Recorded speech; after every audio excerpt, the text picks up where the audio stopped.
It's time for another double shot. Did you see that video? Listen, it's post-election. It went one way, didn't go another way. It's a week behind us. Get over it. Just get past it, folks. There's a video sweeping the internet. It's going viral right now. This is the first time I saw it was last night. Okay. Should we play it and then talk about it, or do you want me to describe it first and then we'll play it? Let's play a clip of this. Okay, let's play a clip of it. Here we go. And my most important encounter was when I went out to get my champagne. I was talking to the guy in the store, of course, asking him, did he vote? And he said he did early voting, and he asked me if I early voted. And he asked me, why I was getting the champagne. And I said, because I'm going to be toasting Madam President tonight. And he just looked at me with kind of like a smirk on his face. And I said, she's going to win this, right? And he says, oh, well, it's very, very close. And I said, no, it's not. He says, well, what do you mean? I said, no, it's not. The women of America are making their voices heard. Reproductive rights is what it all comes down to. And the women are voting in numbers relative to men that are unbelievable. She's won this. And I said to him, she's going to take every one of the swing states plus Iowa. And he said, oh, but the numbers are so close. I said, I'm a political analyst. I'm telling you right now, the numbers are there. She's taking this election. And then I said to him, you realize, and he didn't tell me who he voted for, but of course I knew. And I said, you do realize you wasted your vote, right? And I didn't care. And I walked out with my bottle of champagne and happily walked home. Bye-bye. I love videos like that. And now I know why I saw it. A week after the election, I see this video because we're still just saying, you know what? We get to be sore winners now.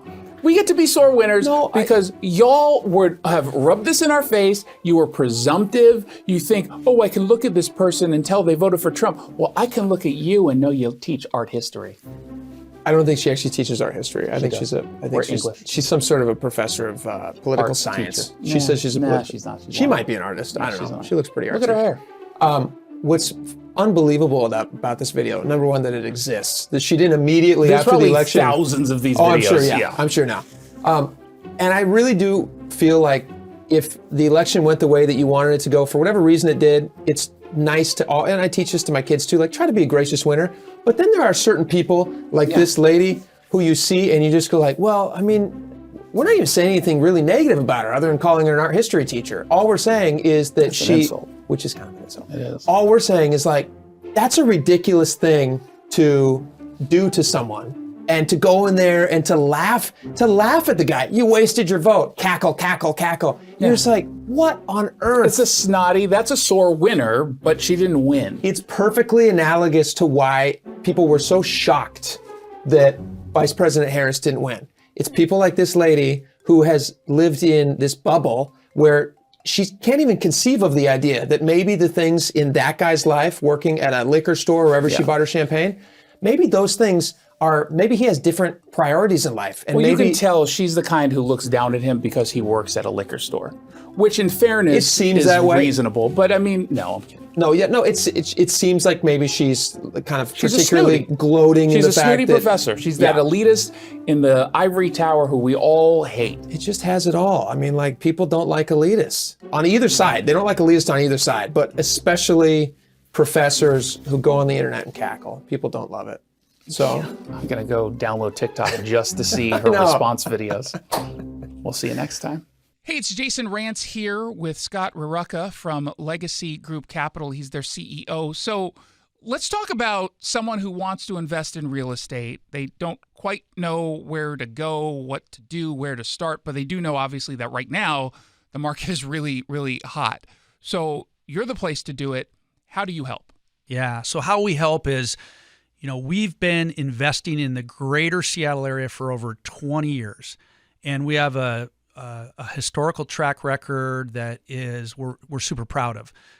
Double-digit returns over time with no investor losses. And if you can find somebody else out there that's done that, you should probably talk to them. And how we really do it is we're lending on real estate, and we're also acquiring real estate and building it and developing it. All those things come out of a fund that people invest into. So there's lending and there's acquisition. And then we share in profits with all of our investors on both those activities. Jason, most people can't do that on their own. They're not going to go develop properties. They're not going to go be a bank and lend money, but they can jump in with us and they can be that developer and they can be that lender, but it's underneath our umbrella with a 20-year track record that's unparalleled to anything that you'll find out there. We've been told that we're one of the best kept secrets in the Pacific Northwest. I don't want it to be a secret. I want everyone to know just about what it is you do. The Legacy Group Capital family of funds offer short-term 90-day investments at 7%. Longer-term investments, they've averaged double-digit returns. Just go to legacyg.com.